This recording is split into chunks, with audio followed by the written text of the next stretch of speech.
dan selamat datang di Generasi Mecin. Ketemu lagi dengan saya Patra Gumala yang hari ini syutingnya dari rumah ya. Dalam rangka nurut sama himbauan pemerintah untuk di rumah aja dan tidak melakukan mobilisasi untuk penyebaran COVID-19 di masa pandemi sekarang. Jadi di hari ini saya akan ngobrol-ngobrol dengan 3 orang narasumber saya. Yang pertama ada Profesor Nizam, Dirjen Dikti.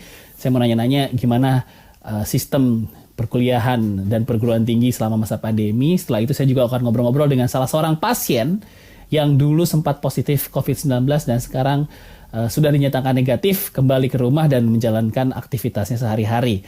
Nah, terakhir saya juga akan ngobrol-ngobrol dengan salah seorang warga negara Indonesia yang berada di China yang katanya sudah bisa kembali beraktivitas seperti biasa dengan catatan tentunya ya. Nah, makanya nonton Generasi Mecin hari ini. Langsung saja saya akan ke narasumber saya yang pertama. Sudah ada Profesor Nizam, Dirjen Dikti. Halo Profesor Nizam. Hai Mas Patra. Sehat Prof ya? Selalu. Alhamdulillah. Sama-sama Prof. Ini saya mau tanya dulu nih dari Dikti. Gimana menanggapi proses belajar mengajar sejauh ini Prof? Ada keluhan-keluhan mungkin dari kampus atau dari sekolah Prof? Ya, alhamdulillah sebetulnya di Kementerian Dikbud secara keseluruhan itu cukup responsif ya terhadap pandemi ini. Sejak tanggal 9 Maret Mas Menteri sudah membuat surat edaran ke seluruh kepala sekolah, seluruh pimpinan perguruan tinggi untuk daerah yang sudah di tengah ada pandemi untuk segera melakukan pembelajaran dari rumah, bekerja dari rumah, dan itu direspons cukup positif sekali oleh teman-teman dari perguruan tinggi, karena saya dari Dikti ya, jadi saya dari perguruan tinggi. Dan banyak yang langsung melakukan pembelajaran dari rumah melalui pembelajaran daring dalam lingkaran dalam ring atau online learning ya. Jadi ini luar biasa sekali transformasi yang berjalan dalam waktu sangat pendek. Jadi semua tiba-tiba memanfaatkan teknologi untuk pembelajaran. Padahal kita ini mendorong perguruan tinggi untuk menggunakan teknologi untuk pembelajaran itu sejak tahun 2000. Sedikit sekali perguruan tinggi yang mau bergerak ke sana, tapi ini oleh pandemi dipaksa tiba-tiba harus bertransformasi, dan alhamdulillah blessing in disguise. Jadi satu hikmah yang salah satu yang bisa kita peroleh dari pandemi ini justru transformasi teknologi yang luar biasa sekali. Oke, memang dipaksa ya dari segi pengajar dan juga mahasiswanya ya Prof ya? Dipaksa keadaan ya. Dipaksa keadaan ya, oke. Tapi saya sebelum bahas yang kuliah-kuliah Prof, saya mau tanya untuk ujian kelulusan nasional dulu Prof.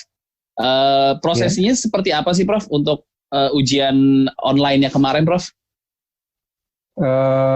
Kalau ujian nasional kan kemarin ditiadakan karena kita mengingat kondisi pada waktu akan diselenggarakan ujian nasional kan pada saat yang pandemi itu sedang merebak begitu, sehingga kemudian berdasarkan pertimbangan kesehatan maka tidak diselenggarakan ujian nasional. Jadi itu yang di pendidikan dasar menengah ya.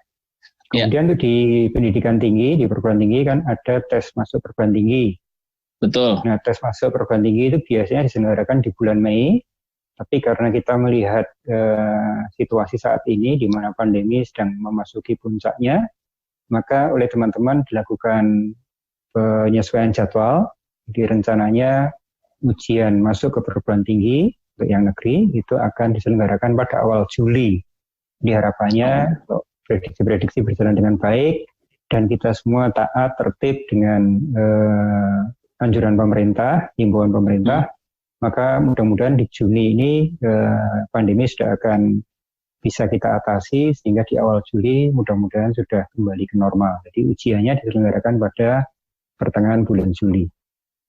Pertengahan bulan Juli ini dilakukan secara online juga atau optimis bisa dilakukan secara online. Manual? Kalau online juga ya? Untuk yang untuk ujian masuk perguruan tinggi itu kan memang tes berbasis komputer, UTBK, ujian masuk perguruan tinggi berbasis komputer. Jadi online tapi dengan menggunakan komputer, jadi datang ke tempat ujian. Tentu kita juga menyiapkan protokol ujiannya supaya jarak tempat duduknya misalnya cukup jauh, kemudian menggunakan protokol-protokol untuk menghindari penularan, misalnya menggunakan masker, kemudian ada pemeriksaan kesehatan dan sebagainya. Oke, Prof. Ini tapi ada suara-suara dari teman-teman mahasiswa juga, Prof. Soal pengurangan biaya kuliah nih, Prof. Baik di sosial media ataupun di media massa ya, yang minta ada pengurangan biaya kuliah karena kan tidak menggunakan fasilitas gedung, AC, listrik dari kuliah gitu. Nah, ini ada tanggapan sendiri, Dok? Prof. Dari Dikti, maaf. Dari Dikti, Prof. Ya, tentu kita semua harus prihatin ya dengan kondisi ini. Memang kondisi ekonomi kita secara nasional tertekan. Jadi semua pihak perguruan tinggi juga tertekan, ekonominya, mahasiswa juga, dan masyarakat luas semuanya terdampak oleh pandemi ini secara ekonomi. Dari kacamata kampus, kita juga melihat bahwa biaya yang harus mereka keluarkan itu juga tidak lebih murah dibandingkan dengan pembelajaran yang berjalan normal. Karena mereka tetap harus membayar dosen, tetap harus menggaji karyawan, sementara pembelajaran daring juga memerlukan biaya infrastruktur yang tidak murah juga. Kalaupun tadi Mas Patra menyampaikan, kan tidak lagi memakai gedung dan sebagainya, tapi gedung kan sudah dimiliki, jadi pemeliharaan gedung tetap berjalan, kebersihan tetap berjalan, satpam tetap harus digaji, listrik abonemennya juga tetap harus dibayar. Jadi penghematan yang terjadi tidak banyak. Meskipun tidak banyak penghematan, kita menghimbau perguruan tinggi apabila bisa melakukan penghematan untuk membantu adik-adik mahasiswa meringankan biaya pulsa misalnya. Dan itu alhamdulillah dilakukan dengan sangat baik oleh perguruan tinggi dengan berbagai kemampuan. Tentu saja ada yang memberikan bantuan pulsa 50.000, ada yang 100.000, bahkan ada yang sampai 200.000. Tapi ini saatnya untuk bergotong royong ya, tidak saling mengeluh, tidak saling melempar kesalahan dan sebagainya, tapi saatnya untuk bergotong royong. Yang mampu membantu yang kurang mampu berusaha semaksimal mungkin untuk bisa mampu begitu. Jadi begitu Mas, semangatnya harus kita bangun. Oke. Ada lagi Prof yang perlu kami ketahui rencana ke depan dari Dikti sendiri, mengingat kemarin di rapat dengar pendapat dengan DPR banyak sekali keluhan juga dari Mas Menteri sebenarnya ya Prof, soal ketidakmerataan apalagi soal infrastruktur Prof. Ya tentu salah satu dari survei kita juga dapatkan kendala utama dalam pembelajaran daring adalah infrastruktur, jaringan, koneksi yang tidak stabil, dan biaya koneksi yang mahal. Nah ini adalah PR kita untuk memperbaiki dan meningkatkannya, dan itu di sebagian besar ada di luar kendali Dikti ya, artinya di Kominfo, di teman-teman provider, di teman-teman pengembang infrastruktur jaringan dan sebagainya. Dari kacamata Dikti sendiri ya kita perbaiki platform bersama kita. Di Dikti itu kita punya platform pembelajaran daring yang bisa diakses dan dimanfaatkan oleh seluruh perguruan tinggi dengan gratis, dengan cuma-cuma. Itu kita perkuat sehingga nanti perguruan tinggi yang belum mempunyai platform pembelajaran daring tidak perlu mendesain, mendevelop platform sendiri, bisa memanfaatkan yang ada di Dikti. Ini dari sisi tadi pembelajaran. Saya ingin menyampaikan satu hal yang luar biasa sekali selama pandemi ini.